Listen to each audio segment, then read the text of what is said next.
Well, well, well. It is the world-famous Jiggy Jaguar radio broadcast, coast to coast, to border on the TuneIn, iTunes, Radio Loyalty, Stitcher, and the brand new Jiggy Jaguar app available in the App Store, jiggyjaguar.us. And back live here on the Sunday radio broadcast. Oh, we talked about Taz Wrestling earlier. Well, before we get too far along, my thanks to Dan Perkins, by the way, for being with us as we get into our second hour of the Sunday radio broadcast. Before we do that, we're going to talk about XWE. In our next hour, we're going to have an interview with Joshua. I don't know who Joshua is. I just have it written down, Joshua, and a phone number. So we'll call him, and we'll do this thing. But before we do that, good old XWE, Extreme Wrestling Entertainment? I almost said association. That would be XWA. That's a completely different company. I don't even think XWA exists. Do they? I don't know. Who am I talking to? Because there's nobody here. I feel like I'm Ed Till. Ed Till does that all the time. He'll talk to nobody in the room, and he'll act like he's talking to people. It's the old Rush Limbaugh trick. You know, where Rush sits there, and he's like supposedly talking to his call screener.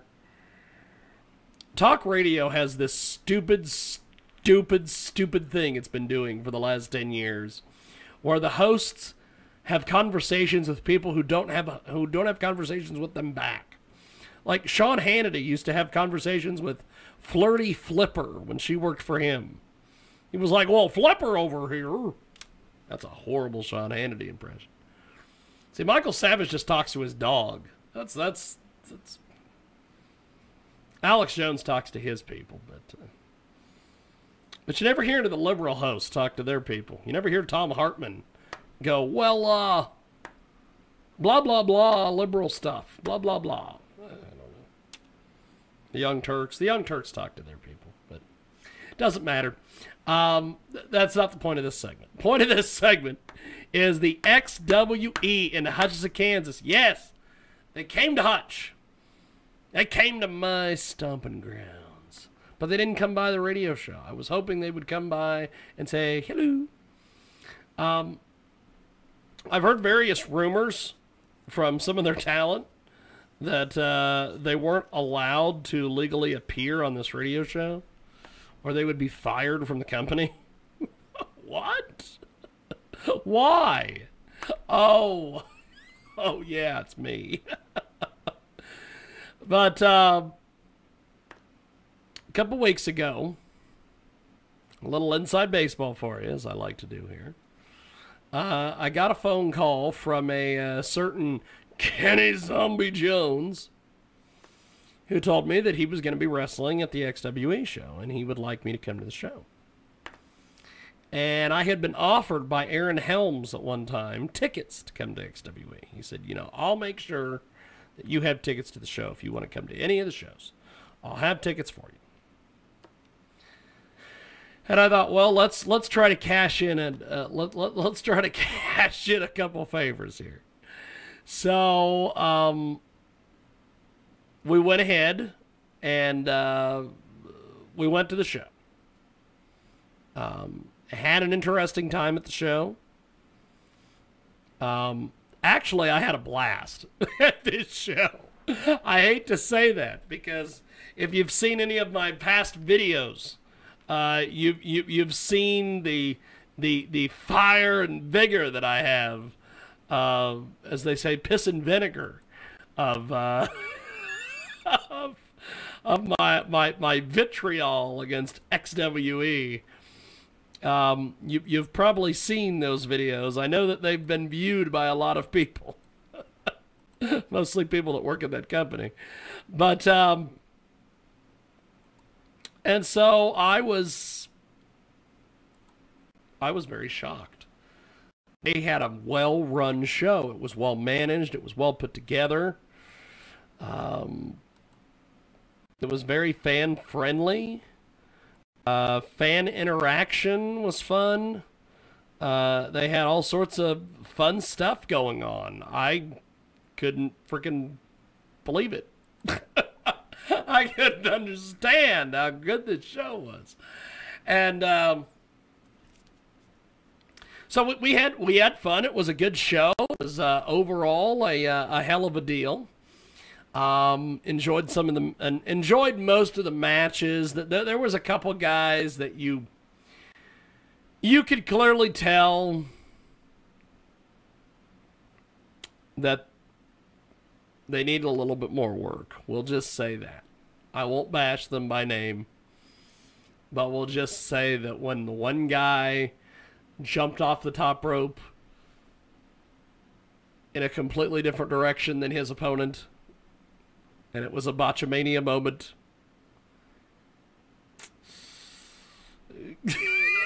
it was a little something else. But overall, it was a damn good show. I have absolutely zero complaints about the show. Many of the guys that I know from my dealings with Taz Wrestling and some of these other companies, I know them from XWE, and I thought, well, you know. And it was a good show. It was a good show, and had no problems whatsoever. And I'm hoping that now that I've went to the show and I've chatted with their higher-ups and I've talked with various people that work within the company and we're sort of on some good terms, maybe that'll open up some opportunities for them to come down to the Sunday radio broadcast here in Hutch and do some stuff with us. Maybe that'll open up some opportunities for us to possibly go to them and do video interviews for Jiggy Jag TV. Who knows? Who knows what may happen? I don't know. I honestly don't know. I think there's some meetings going on behind the scenes in XWE to find out just exactly what they want to do. If anything. So it was overall it was a good experience, and I always enjoy indie wrestling that I'm allowed to attend. Making reference to the earlier video, Kenny Zombie Jones, of course, wrestled on the bill, and I love Kenny. Hell, I love Kenny so much I let him sleep on my couch for a couple years. Not that couch. If you're watching us on Ustream or on the YouTube, and not that couch, a different couch.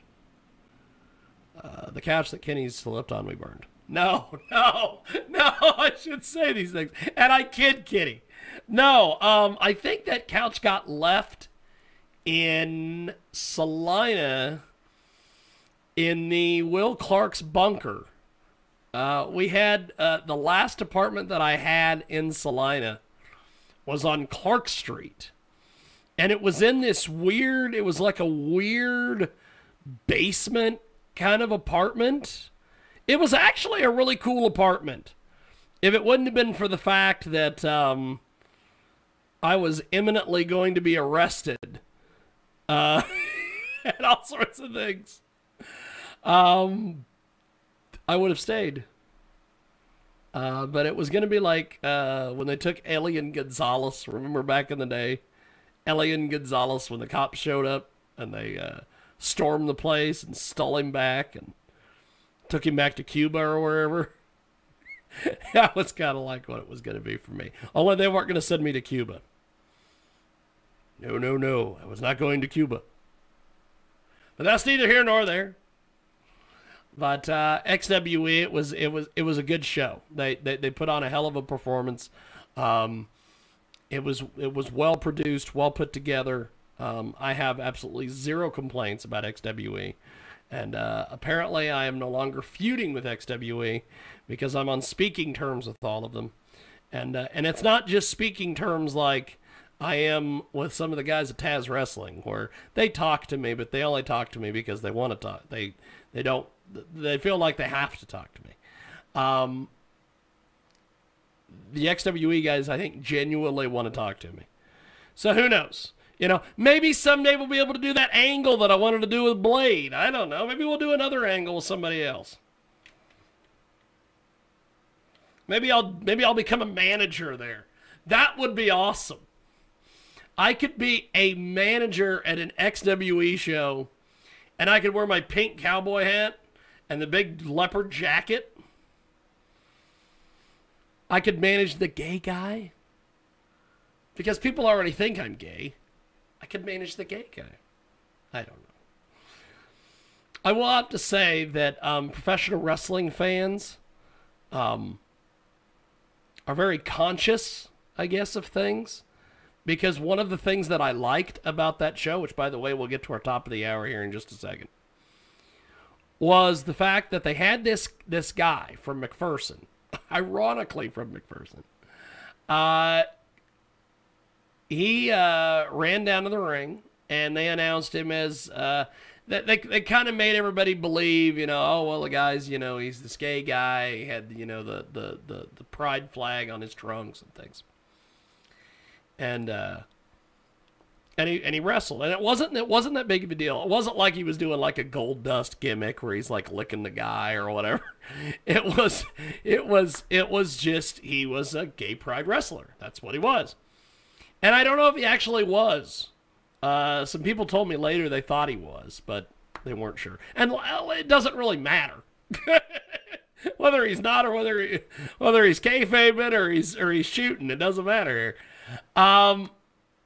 But the situation was at one point, I think it was in the beginning of the match, somebody started